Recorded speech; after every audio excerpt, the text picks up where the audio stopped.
Hey, what's up, everybody? So we have a few different things that I want to talk about this morning. I was just going to go more into the game yesterday and some of my thoughts about Jordan Love, which I will get into.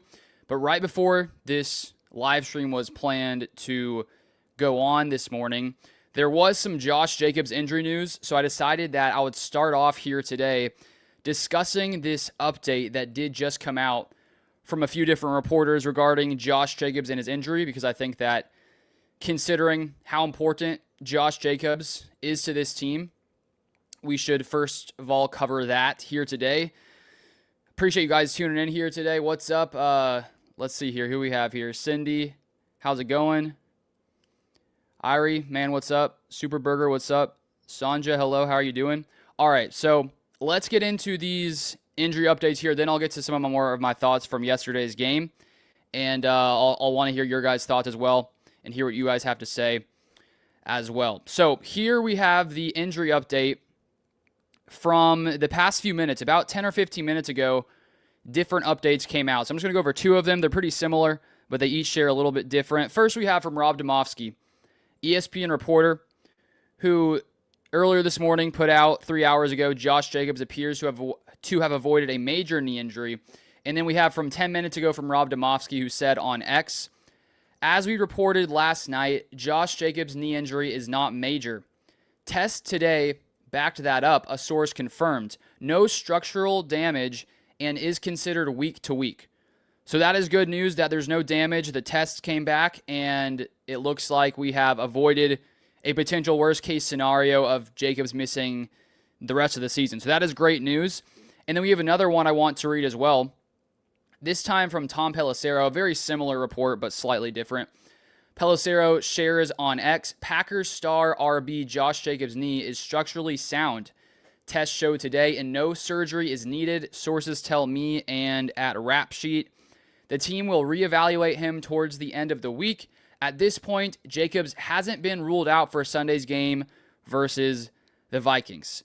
So this feels to be a potential best case scenario, because when you see a player go down with a knee injury, you, of course, start to think about worst-case scenarios where you think to yourself, oh, gosh, is this going to be an injury that could keep Jacobs out the rest of the season? If that was the case, I mean, that would have been a major blow to this Packers offense. And now the fact that Pelissero notes that he hasn't even been ruled out for the game against the Vikings next week, that is great to hear. So there's a chance he plays on Sunday, so it looks like the Packers have avoided the worst-case scenario. And I think if Jacobs were to have gone down, it would have come down to Emmanuel Wilson, who I've really seen as a solid running back for a long time, and I have had the thoughts that, you know, if Jacobs ever were to go down, I don't think that Wilson is the caliber of Jacobs necessarily, but I do think that Emmanuel Wilson's a very good player, and so it looks like the Packers are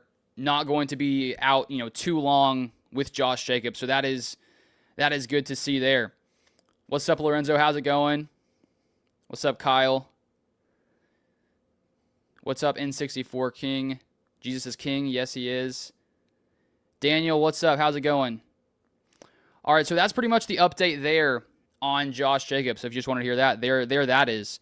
But now I want to get a little bit more into yesterday's game as well. I gave my initial thoughts yesterday, and I did a live stream yesterday instead of my typical video reaction.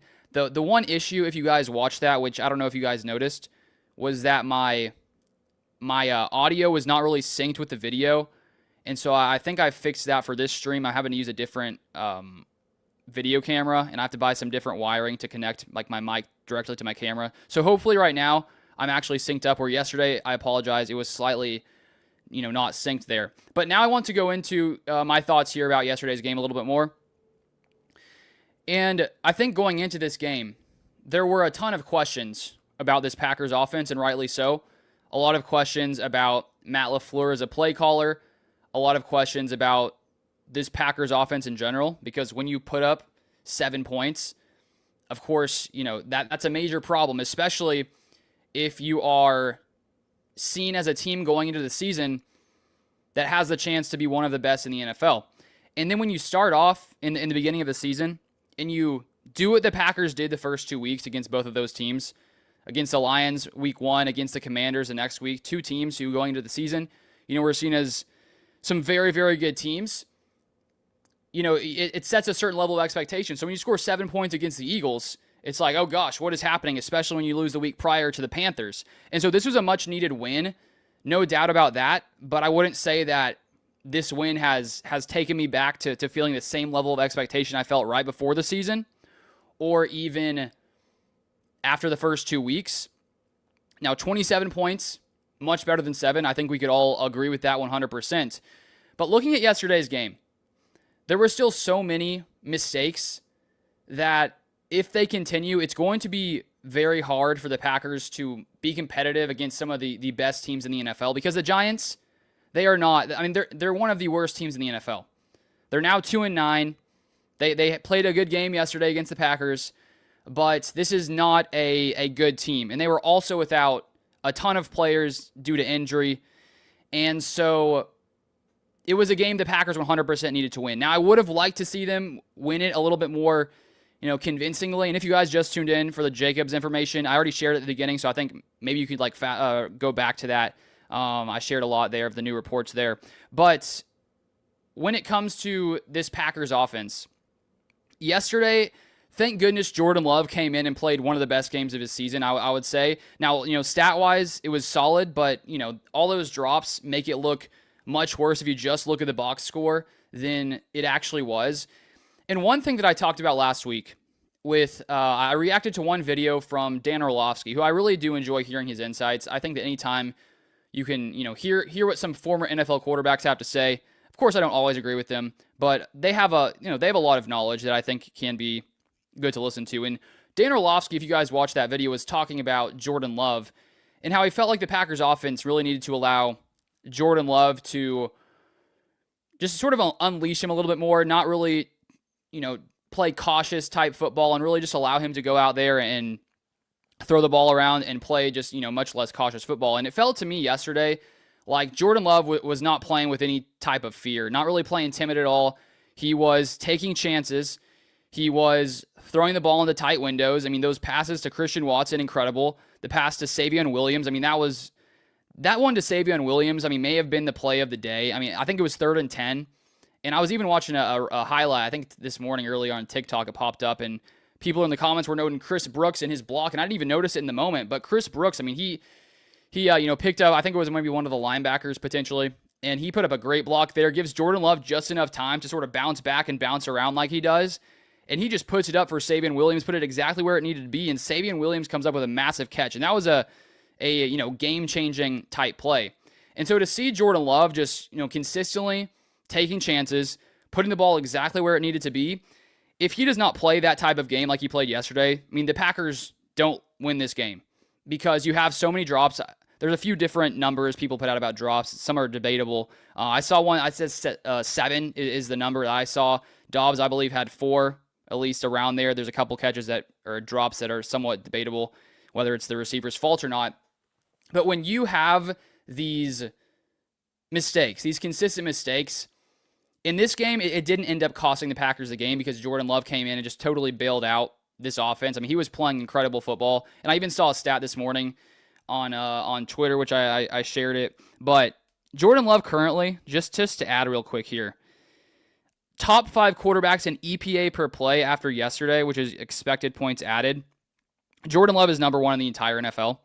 And so Jordan Love is playing up to the level that I think we need him to play at. And it's a lot of the other parts of this Packers team that is highly questionable, I would say. And so it was good to see the Packers win today. But there are a lot of things that do concern me. And I'd be curious to hear if you guys are just as concerned about a few of these different things. And I'll get back to the comment section here a little bit. Flo says, not sure what it is, but it seems like we haven't had a good team win since weeks 1 and 2, and also the game against the Steelers. Yeah, I would say the past few weeks, the game against the Eagles, that's a close game, but 7 points, that's rough. But the Eagles are a very good team. We just saw them last night hold the Lions to 9 points. So seeing them hold the Lions to 9 points, the Lions are a very good offense. That makes me feel a little bit better. But thankfully, the defense played that great last week. Now, this week, that was not quite as much the case.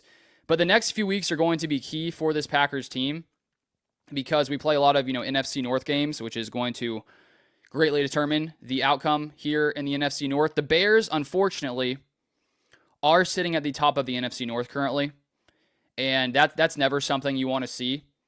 The Bears have been really good this year. Defensively, they're forcing a ton of turnovers. I saw a stat this morning, and it looks like 3 of the Bears' defensive players are leading the league in interceptions. So the Bears are 7-3. The Packers are 6-3-1, still second in the NFC North. The Lions are 6-4, and the Vikings are 4-6. In the next 3 games, we have Vikings, then Lions, and then Bears. And so the next 3 weeks are going to greatly determine what happens here in Green Bay. And so these next 3 games are going to be very, very important. No doubt about that. What's up, Pack Fan Iowa? The ORE King. Live in the morning. I dig it. God bless you all. Thanks for tuning in. And then let's see here. Matt says Dobbs is gone unless he agrees for home team discount. He's not worth a big contract. Golden and Williams are there to replace him. I don't necessarily agree with that. I think that Dobbs, no doubt Dobbs had a really bad game, but he's not been a player that has really consistently dealt with drop issues. So, I think he's a reliable player. He had a really bad game. He needs to bounce back. But, Christian Watson played incredible. And Just Me says, Love went 13 of 24. That includes 9 drops. Love wasn't the problem. Yeah, Love played an incredible game. And if he did not play at that level, the Packers lose this game. And so that's where going into this game, it was okay, look at this Giants team. They're a team that you have to beat. They're a team that's without the first 2 quarterbacks that they went with this year. Of course, Russell Wilson starts off the season for the Giants. And then Jackson Dart comes in, and he's a talented quarterback. I think he has a bright future. Scattaboo goes down. You also have Malik Neighbors going down. And then there were so many defensive players that were missing from this Giants team. And so, the Giants do have a pretty good pass rush. But here's one of my big concerns after this game. Now, first off, the run blocking was much better today, and thankfully that was the case because this was the worst run defense in the NFL coming in when it comes to yards per carry allowed in the Giants. And so thank goodness the Packers were able to run the ball somewhat effectively. I think it was about 5.6 yards per carry in this game. And so at 5.6 yards a carry, it's okay, against the worst run defense in the NFL, thankfully the Packers were able to do something there because if they weren't, that would be much more problematic. But the Packers still allowed a ton of pressure on Jordan Love. He was having to really maneuver back there a ton in this game, and that's been something that's been more consistent. It's been more of a problem. I think that the past couple seasons, sure, there are moments last year where the Packers O-line was breaking down in pass protection, but I think it was much better last year. And now with, Elton Jenkins down, that's a problem. There were a few snaps by Sean Ryan where, sort of off. I don't know if it was the wind. There was one where him and Love just didn't really connect on it. And so I assume that with Sean Ryan being, fresh in there at center, it may take some time for him and Love to really get things situated. But this Packers offensive line is a major issue. And against some of these better teams, if the Packers really want to be, a legit playoff team, we have to see better offensive line play because that was rough once again. And thankfully, Jordan Love in this game was making guys miss, standing back there in the pocket, bouncing around, and he was really able to, take the Packers where they needed to go today. So thankfully, Jordan Love came through.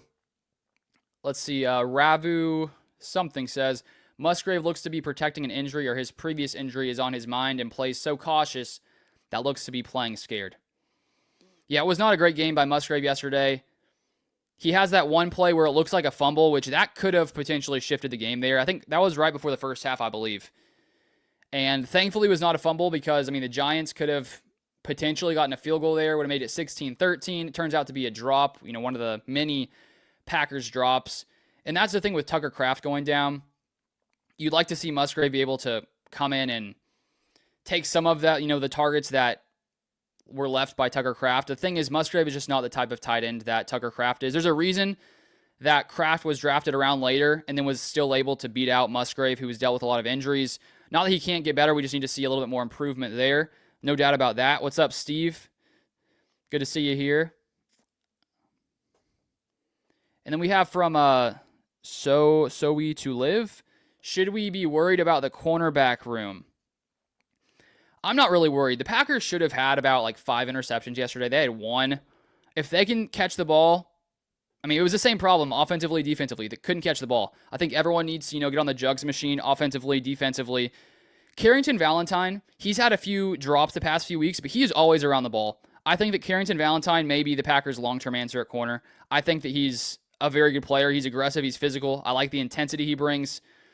So I liked what we saw from Carrington. The Packers just need to defensively catch the ball because, I mean, haven't been getting a ton of turnovers this season. And if they can get that figured out, then a lot of these other issues are going to not be as much of a problem. Yeah, you say corners dropping interceptions not good for us, 100%. Steve says, want to let you know Ed policy is going to shake things up. Like to share with thoughts with you on that. How do you believe he's going to shake things up? Do you mean like coaching wise? What do you mean there? I do think now, at 6-3-1, the Packers, much better. If the Packers lost that game and you're 5-4-1, that would be rough because especially with the way the NFC North is playing at 5-4-1, it's like, okay, is this a playoff team? At 6-3-1, I still think the Packers are. I think they are. There's just a lot of questions. No doubt about that. A lot of inconsistency. A lot of questions.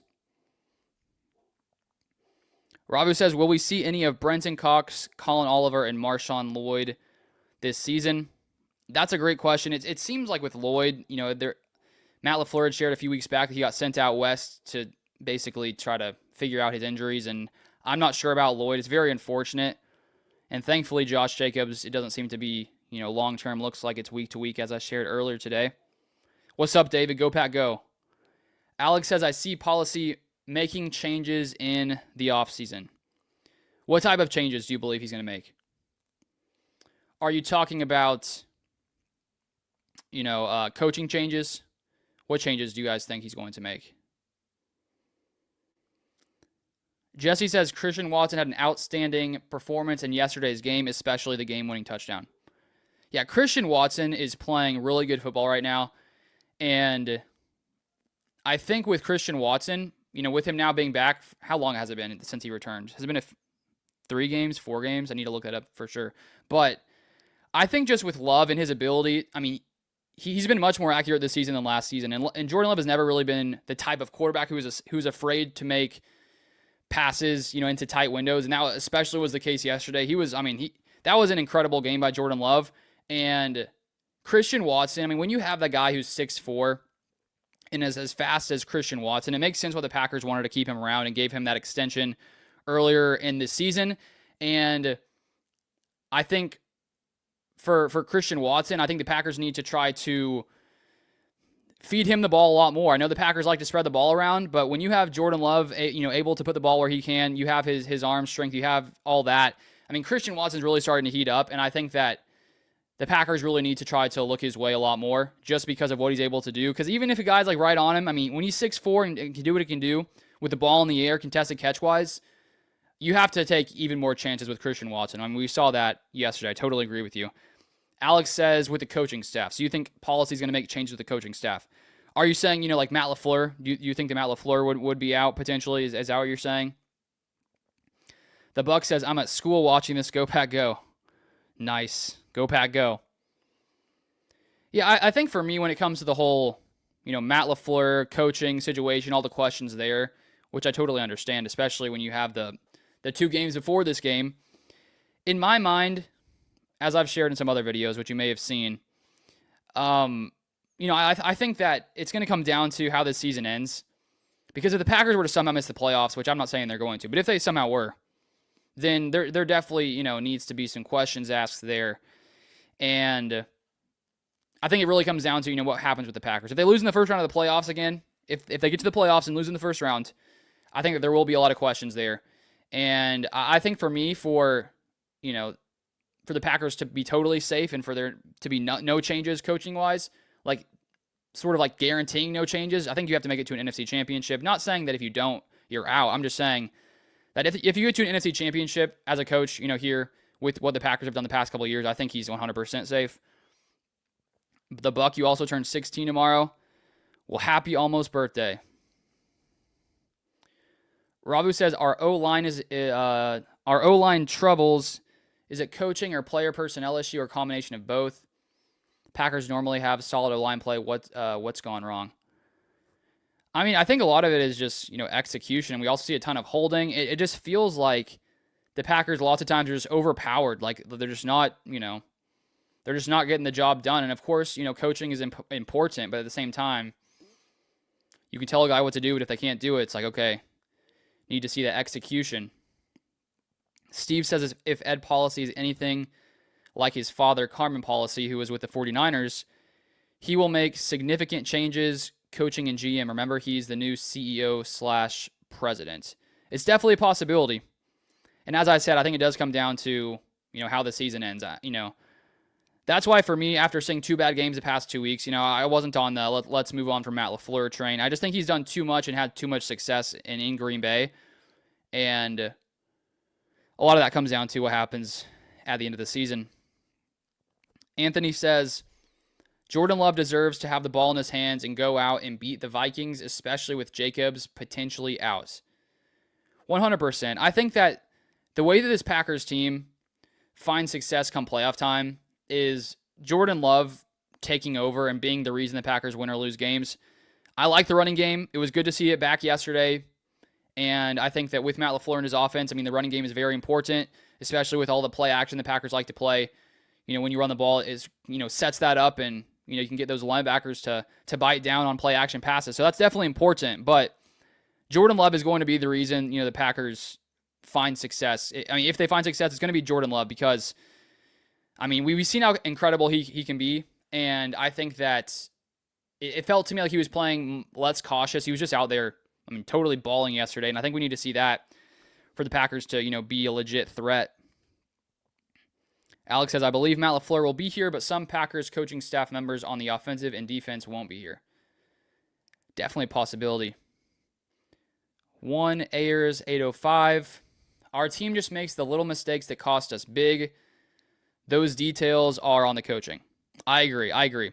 That's one issue here, that there keep being so many issues when it comes to just like holding. Drops, drops haven't been a major problem this year like they were last year. The past 2 weeks, it's been worse, especially this past game.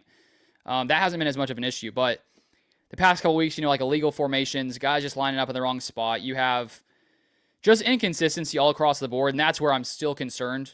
Well, I am a little concerned about this team. It just hasn't been pretty, and I do think a lot of that falls on the coaching staff to, allow your guys to, be disciplined. We need them to play more disciplined football if they want to, go far this year.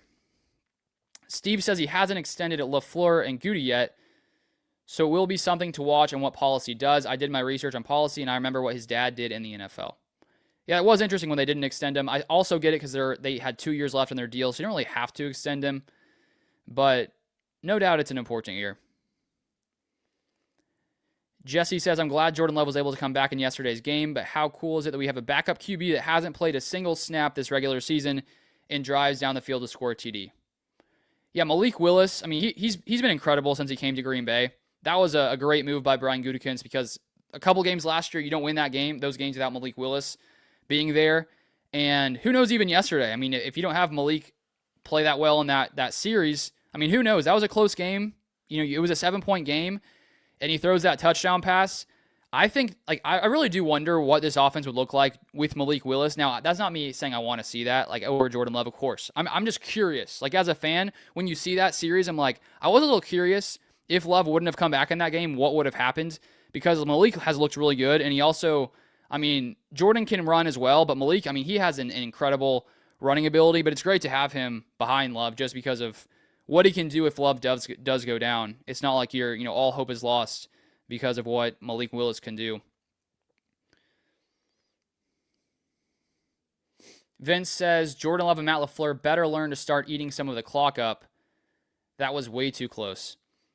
That was a little too close there in the end. It wouldn't have been as close if the Packers defensively caught some more of those passes that Jameis Winston gifted them with. Because, Jameis is a guy that that you're going to get your opportunities. And the Packers finally, they picked one off with Evan Williams there, but they had a ton of opportunities. Unfortunately, they couldn't get it done. And also in this game, mean, Micah Parsons had some game-changing plays. Of course, at the very end, when Jameis looks like he's about to try to launch it up to the end zone. And then you have the end of the third quarter. On 4th and 3, I think they're in the red zone, I'm pretty sure. Micah Parsons gets a sack on Jameis Winston. So we just have so many major sacks and big moments for Micah Parsons this season where it almost makes you wonder, if the Packers didn't make the move for Micah Parsons, there's a chance you lose the game against the Arizona Cardinals because Parsons had some big sacks in that one. I mean, this game, he has a few big sacks. I mean, there's a lot of games here where if the Packers didn't have Parsons, I mean, they could be sitting at, 5-4-1, 4-5-1.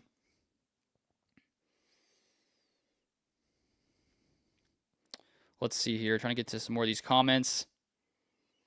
Robbie says, should sign, I think you're saying Bakhtiari to practice squad, even if not healthy to play, to provide some coaching up young O-line. I mean, I feel like if you wanted him to coach, you wouldn't have to put him on the practice squad. You'd probably just bring him in. 4 drop picks, man. Yeah, it was rough. Aaron Banks did have his best game by Pro Football Grade. Oh, did he? Yeah, I need to go back and watch some of the game to, watch Aaron Banks a little more. Jordan says, are you worried about the future of this team's offensive... Where'd it go? Disappeared. Are you worried about the future of this team's offensive line considering we don't have a first-rounder for the next 2 seasons? I am concerned about this offensive line. Elton Jenkins down. I'm pretty sure the Packers, they save a lot of money if they move on from Elton Jenkins, and the Packers in their history have moved on from a lot of guys who, around 29, 30 years old. So he could potentially be gone. And then I think some of these guys have struggled more than you would hope, like Jordan Morgan, and Anthony Belton still hasn't played a ton as a second-rounder. So I'm a little concerned about the future of this O-line. I assume that this offseason the Packers, if they're concerned about some of the guys they have here, they could try to address it once again. One Ayers says, what annoys me is that we constantly try to play these long drives to where the game barely has any drives for both teams, but our mistakes cost us those drives, so we have few chances to score. Yeah, opposing teams right now against this Packers team, just because the Packers don't allow a ton of explosive plays, it's a ton of 10-plus play drives, which take so much time, and the Giants had a ton yesterday, 15-play drives, 16-play drives, and it does... take the ball away from Jordan Love and this Packers offense a lot. So you'd like to see them not have as many drives like that. And, defensively yesterday, it wasn't great. It wasn't great. It was enough, but there are a lot of moments where, the Giants were on the field way too long. The Packers defense has to play better there. No doubt about that. Steve says, my thought and theory is, how much are Love and LaFleur on the same page? Remember the Cardinals game? LaFleur wanted to kick a field goal, and Love said, no, let me handle this. So think about it. That's a good question. I think there are moments, where a coach and a quarterback will have a disagreement, or, a quarterback will convince the coach to go for it, and I think that's understandable. That at times you're going to have slight disagreements, but I haven't sensed any issues with that, to be honest. The Bears beat the Vikings by 2 points yesterday. Yeah, I was checking out the Bears and their recent schedule because now they are atop of the NFC North, which is not fun to see as a Packers fan. But the past few games, let me pull it up here so I accurately state this. Bears schedule. Let's see here. The Bears' past 3 games have not been against great opponents. They beat the Giants 24-20, who we just beat by 7 points. So pretty similar there. They beat the Vikings 19-17, and then they beat the Bengals 47-42, and then they lost to the Ravens 30-16. The Bears are definitely a team that the Packers can beat, but considering how they've been playing recently, they cannot be taken lightly. And we play them on December 7th in Green Bay. That's a massive game. The next 3 games are massive games in the NFC North. Myth VC says, I'm late. What is the update on Jacobs? It's a week-to-week thing. No structural damage, so it looks like there's no major issues there.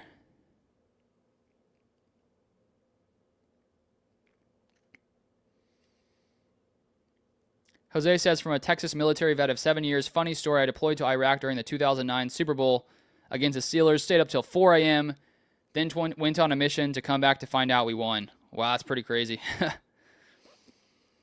was a great Super Bowl. Still remember it. What's up? Awesome-ish dude. Anthony says, with the next 3 games, all divisional games, how do you think they will fare against the Vikings, Lions, and Bears?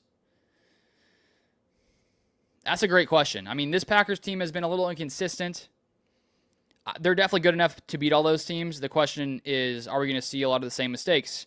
Can we fix the drop issues? Can we fix the offensive line issues? Can we fix, there are a lot of issues that need to be fixed. The Packers could easily, lose to those teams if they play down like they, to some of, not play down to their opponent necessarily, but just play poor football.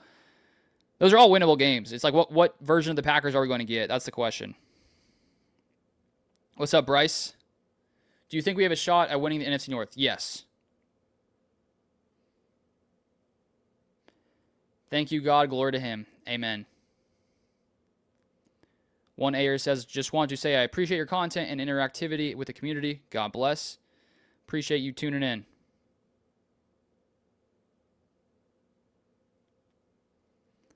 Bryce says, I think the Bears are very overrated. They haven't beaten anyone good. Yeah, a few of their games the past few weeks have been not great. That's definitely a case. All right, guys. Well, I appreciate you guys tuning in. I think I'm going to hop off, and I'll probably be out with another video later today. So thank you guys for stopping by today. It's been fun chatting. Do I do YouTube full-time? Yes. But anyways, that's going to be it for this stream. Hopefully there were no lagging issues like there were my reaction yesterday. But that's going to be it for this one. See you guys next time.